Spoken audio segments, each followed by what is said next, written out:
So I do see the question gets asked of me and a bunch of other people, is China ever going to be held accountable for facilitating the spread of a deadly pandemic around the world, destroying half the world's economy, killing thousands of people, probably into the tens of thousands, maybe hundreds of thousands down the road? And the answer is quite simple. No. China will never be held accountable for this for a couple of simple reasons. First of all, if you're addicted to a drug and the drug dealer, it's the only drug dealer that you can get the drug from, runs over your dog, you might feign a little outrage, but too bad, man. Your addiction means that you've got to keep appeasing the drug dealer, and to hell with your dog. You can get another dog, but he's the only guy who can give you this drug.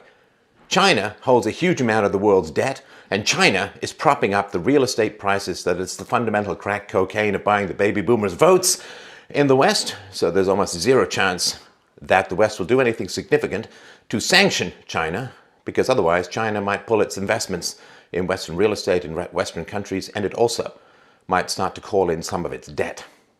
So, the price of this infinite delusion of mad money photocopying that has really put us into a psychotically deranged state in the West over the past 70 years comes down in many ways to China.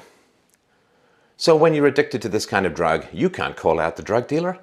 When you're addicted to having foreigners prop up your manufacturing, when China manufactures the vast majority of the medicines in the West, what are you going to do? You're going to call out China? This isn't even to mention the basic fact that the vast majority of people in the mainstream media are socialists, if not outright communists. Now, I'll tell you something. Communism killed 100 million people in the 20th century, and it still gets away with being praised.